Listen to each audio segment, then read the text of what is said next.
تک اللہ تعالیٰ اس وقت تک کسی قوم کی حالت کو نہیں بدلتا جب تک وہ قوم خود اپنی حالت نہیں بدلتی. تم یہاں بیٹھ کر کے خود سے کچھ نہ بدلو اور یہ کہو اللہ کی رحمت کب آئے گی, اللہ کی مدد کب آئے گی. قرآن پڑھو, اللہ فرما رہا ہے اللہ تمہاری حالت نہیں بدلے گا جب تمہیں خود فکر نہیں ہے اپنی حالت بدلنے کا. حضور پاک کے جسم اطہر سے مس کوئی لباس یا پھر آپ کا منہ مبارک ہمیں فائدہ کیوں نہیں دے سکتا؟ یقیناً ان تبرکات میں تاثیر ہے, برکت ہے.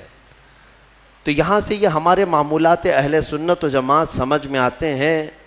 اچھا, اور دوسری بات, انبیاء کرام علیہم السلام کی اختیارات پر بھی جو ہم عقیدہ رکھتے ہیں وہ بھی سنیے.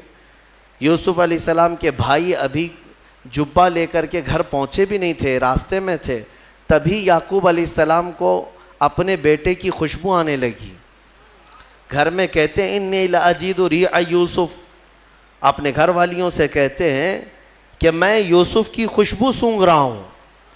ابھی وہ بھائی آئے نہیں, راستے میں ہیں, اور جبے کی خوشبو یوسف علیہ السلام کے یعقوب علیہ السلام کو آ رہی ہے.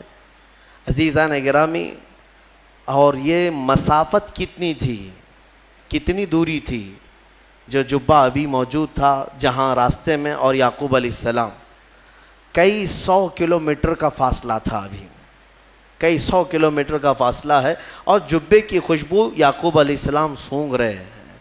میرے عزیزو, پھر اگر کوئی کہے نبی اپنے جیسے بشر تھے تو یہاں بیٹھ کر دلی کو سونگھ کے دکھاؤ, یہاں بیٹھ کر بنگلور کو سونگھ کے دکھاؤ. وہ نبی کے سونگھنے کی طاقت ہے کہ وہ ایک جگہ بیٹھیں تو سینکڑوں میل دور تک دیکھ بھی سکتے ہیں, سونگھ بھی سکتے ہیں. یعقوب علیہ السلام کی اس اختیار کے بارے میں قرآن بیان کر رہا ہے. اور پھر یہی تو الحمدللہ اہل سنت و جماعت کا موقف ہے کہ جب نبی سونگھ سکتے ہیں تو دیکھ بھی سکتے ہیں اور سن بھی سکتے ہیں, اور یہ بھی قرآن سے ثابت ہے, یہ بھی قرآن سے ثابت ہے. 19ویں پارے کی تلاوت ہوگی, اس وقت میں آپ کو بتاؤں گا. سلیمان علیہ السلام اپنے لشکر کے ساتھ جا رہے تھے, چونٹیوں کی ایک وادی تھی, چونٹیوں کی وادی سے آپ کا گزر ہونا تھا. تو چونٹیوں کی ایک جو ملکہ ہوتی ہے, ان کی جو بڑی ہوتی رانی, وہ پکار کر کے ساری چونٹیوں سے کہہ رہی ہے کہ سب کے سب اندر چلے جاؤ, سلیمان علیہ السلام اور ان کا لشکر آ رہا ہے, کہیں بے خبری میں تمہیں رون نہ دیں. تو سلیمان علیہ السلام ابھی کئی میل دور تھے. قرآن کہتا ہے فَتَبَسَّمَ ضَاحِكًا مِّن قَوْلِهَا, سلیمان علیہ السلام چونٹی کی بات سن کر کے ہنس پڑے. مجھے بتاؤ میرے عزیزو, تم کان کے پاس لے جا کر کے چونٹی کی بات سن کے بتاؤ کیا کہہ رہی ہے چونٹی. ارے اوروں کے مچھر کی تو آواز آتی ہے, چونٹی کی تو ہم نے آواز بھی نہیں سنی. مکھی کے اڑنے کی, بھن بھنانے کی آواز آتی ہے, چونٹی کی آواز سنی ہے. لیکن وہ نبی کئی میل دور سے چونٹی کی بات کو سن بھی لیے اور مسکرا بھی دیے. قرآن کہتا ہے. اب یہاں سے مجھے بتاؤ, بنی اسرائیل کے نبی چونٹی کی بات سن سکتے ہیں تو سید الانبیاء امتی کی بات کیوں نہیں سن سکتے؟ ہم یہاں سے پکاریں, وہ وہاں سے سنیں. مصطفیٰ کی سماعت پہ لاکھوں سلام, دور و نزدیک کے سننے والے وہ کان, کانے لالے کرامت پہ لاکھوں سلام. ہمارا موقف اہل سنت و جماعت کا یہ صرف بریلی سے نکلا نہیں ہے بلکہ قرآن سے اور حدیث رسول سے نکلا ہوا ہے. اعلیٰ حضرت نے اپنے گھر سے نہیں لائے یہ سارے عقائد اور معمولات.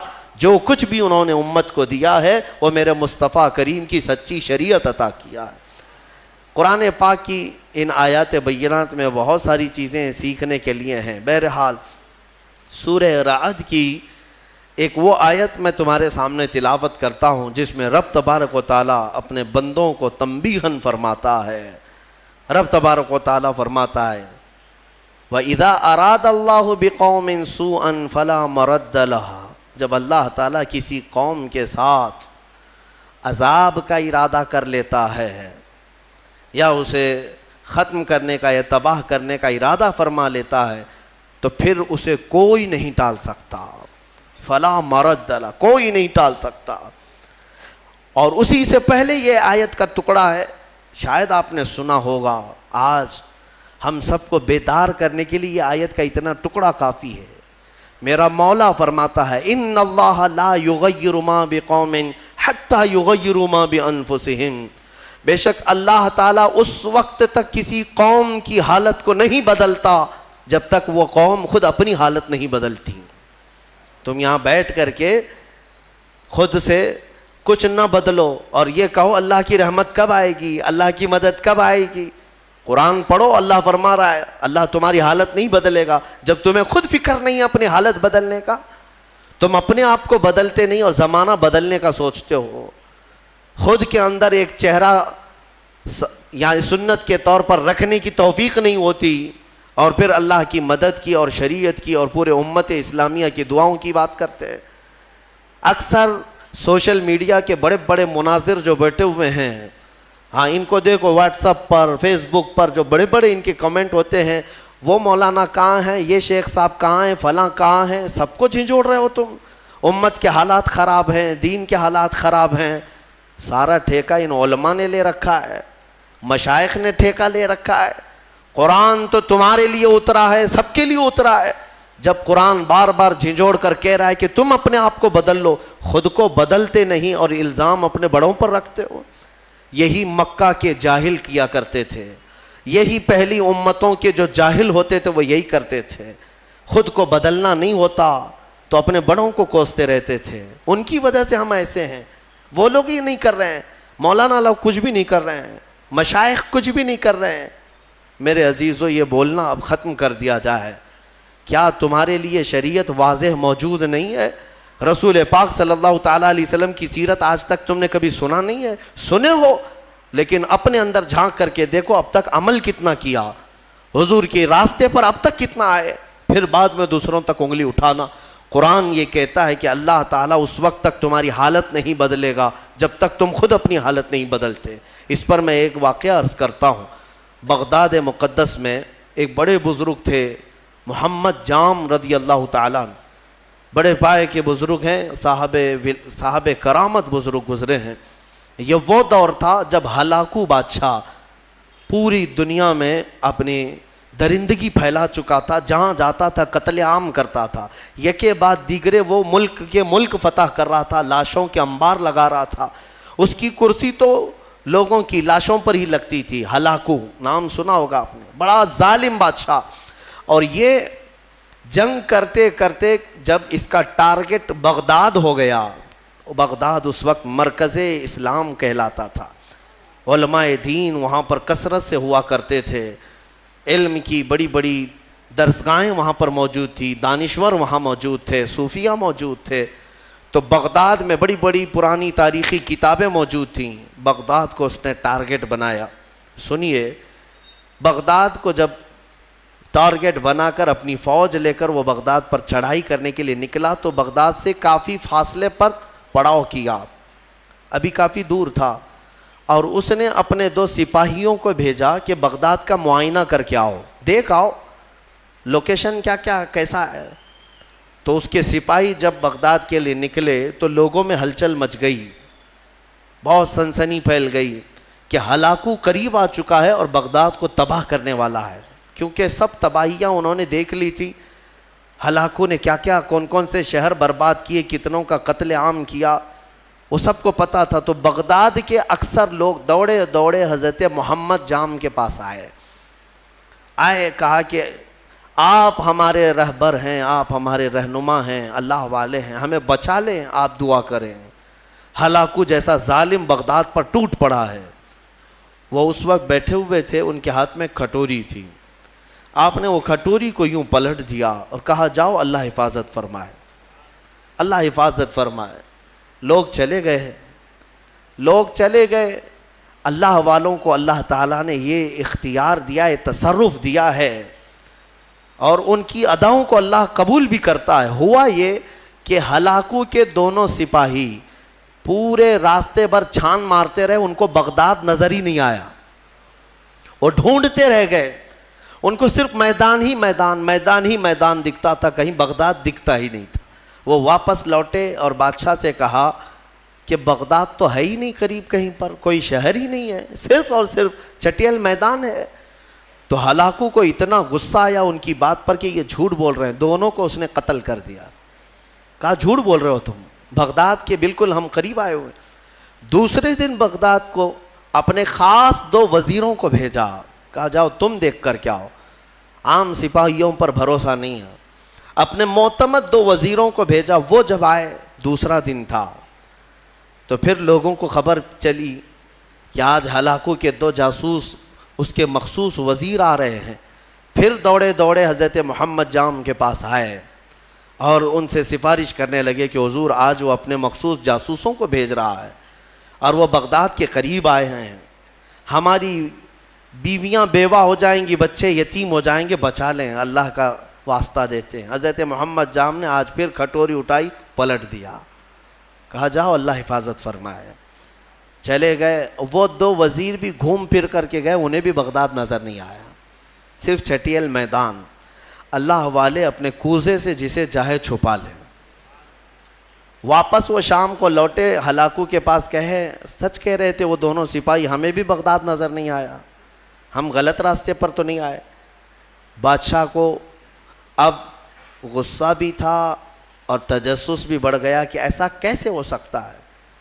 اس نے کہا اب معائنے کی ضرورت نہیں, مجھے یہاں سے بغداد کی روشنی نظر آ رہی ہے اور تم کو قریب سے بغداد کیوں نہیں نظر آیا.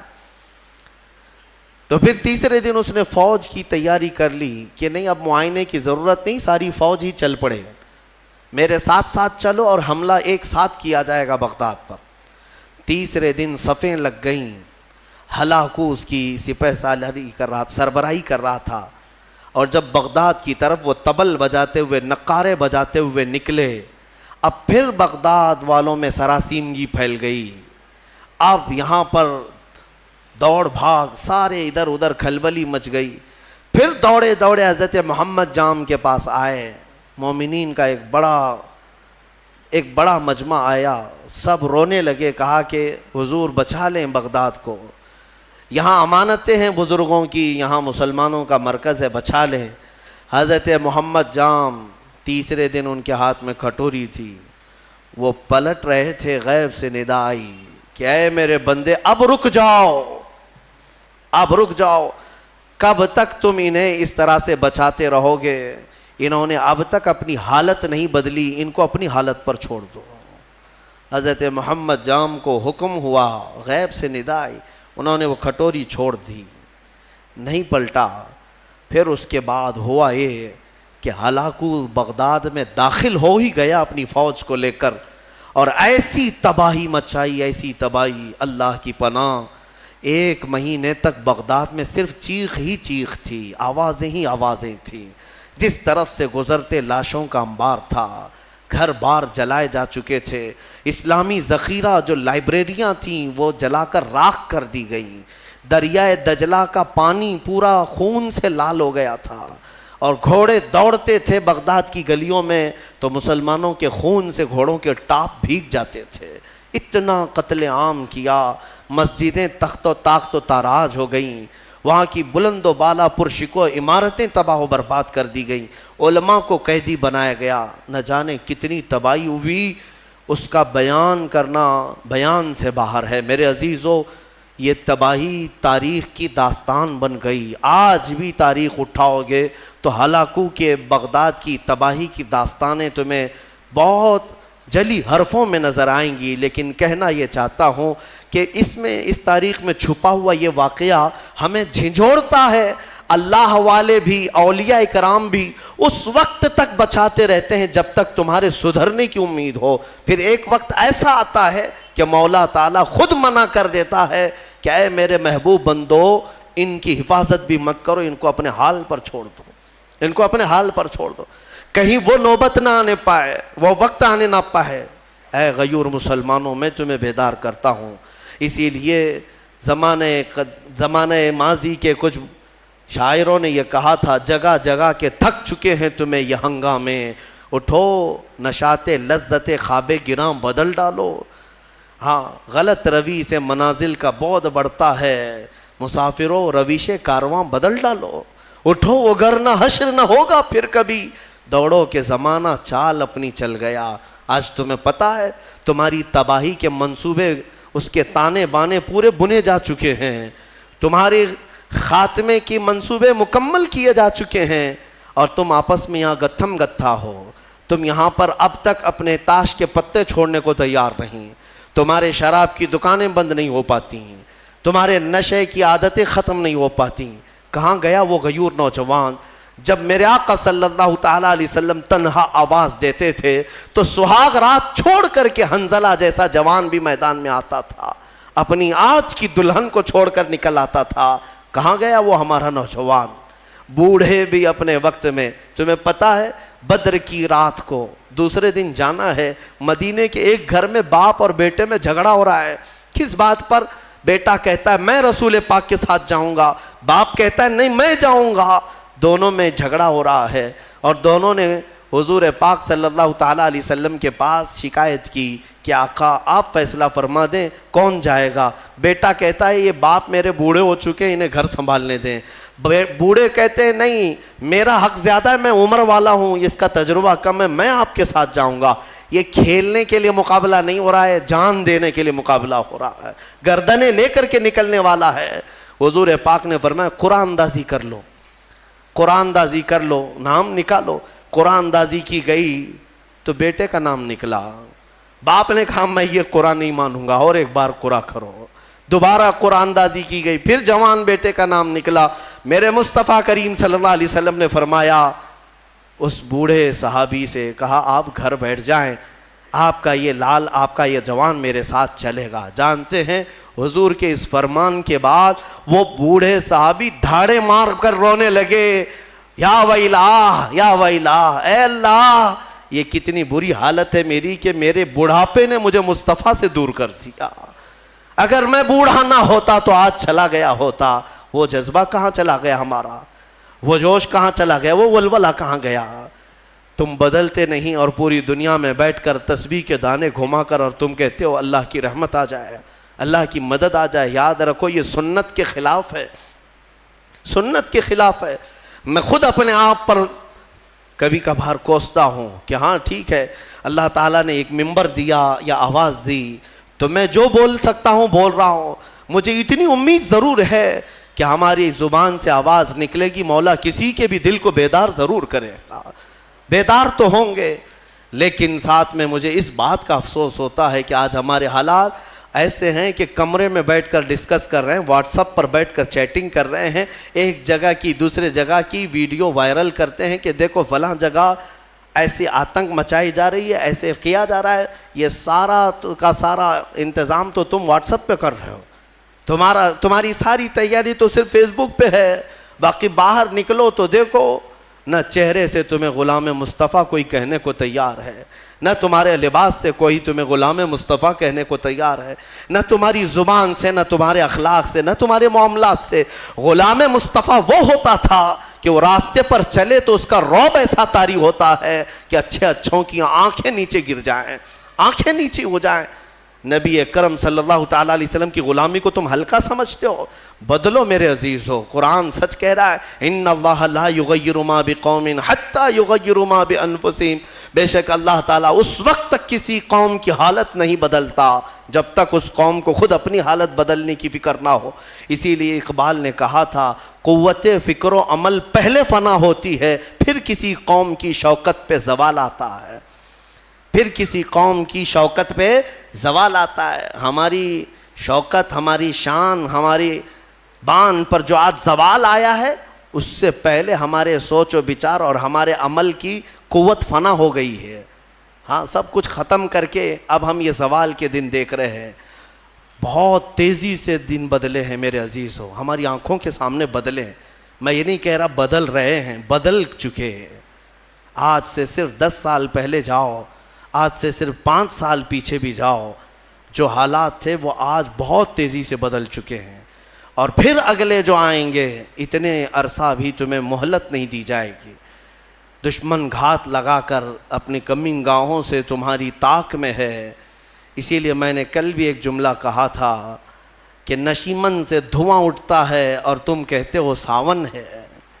گھر میں آگ لگی ہے اور دھواں نکل رہا ہے اور تم کہہ رہے ہو ساون کا موسم چل رہا ہے۔ میرے عزیز بچوں، آج یہ گلی ڈنڈے کا وقت بھی نہیں، کرکٹ اور ہاکی اور فٹ بال کا وقت بھی نہیں ہے تمہارے پاس۔ تمہارے ہاتھوں میں قرآن عظیم آ جانا چاہیے، تمہاری زبانوں پر اب منغمات مصطفیٰ آ جانا چاہیے۔ تم پوچھو گے اس سے ہوگا کیا؟ تمہیں پتہ نہیں کیا ہوگا، تمہیں اندازہ بھی نہیں ہے۔ قرآن کی ایک آیت اگر مولا پہاڑوں پر نازل کرے تو وہ ریزہ ریزہ ہو جائیں گے، وہ ریزہ ریزہ ہو جائیں گے۔ کیا قرآن پر یقین نہیں ہے تمہیں؟ اللہ نے فرمایا لو انزلنا هذا القرآن على جبل لرأيته خاشعا متصدعا من خشية اللہ، اگر ہم یہ پہاڑوں پر نازل کرتے تو تم دیکھتے کہ اللہ کی خشیت سے یہ ریزہ ریزہ ہو جاتے۔ آج تمہارے ہاتھوں میں اگر قرآن آ جائے اور تمہارے سینے میں بس جائے، پھر دیکھنا قرآن کی اس طاقت کو لے کر جس راہ سے گزرو گے دشمن ریزہ ریزہ ضرور ہوں گے، ضرور ہوں گے۔ آج تمہارے پاس جو طاقت ہے، قوت ہے، وہ قرآن ہے اور عشق مصطفیٰ ہے، اور عشق مصطفیٰ نعروں سے نہیں۔ ہاں آپ یہی کہیں گے کہ ہم تو عاشقان مصطفیٰ ہیں، ہم میلاد بھی مناتے ہیں، نعتیں بھی پڑھتے ہیں، نعرے بھی لگاتے ہیں سب۔ اگر نعرے لگانا اور نعت مصطفیٰ پڑھنا ہی عشق مصطفیٰ کی علامت ہوتی تو نہ بدر ہوتی، نہ احد ہوتا، نہ خندق ہوتی، نہ حنین، کچھ نہیں ہوتا۔ سب صحابہ بیٹھ کر مسجد نبوی میں ہی نعرے لگاتے، سب دشمن فنا ہو جاتے۔ ایسا نہیں ہے۔ پہلے میدان میں اپنے عمل کے ساتھ اترو، اپنے عمل کے ساتھ اترو۔ ہاں تم حضور پاک صلی اللہ تعالیٰ علیہ وسلم کے عاشق ہو تو عمل کے ساتھ آؤ، تم اپنے آپ کو بدلو۔ قرآن کی اس محکم آیت کے بارے میں آپ سے کہہ رہا ہوں، اللہ نے سچ فرمایا اس وقت تک وہ حالت نہیں بدلے گا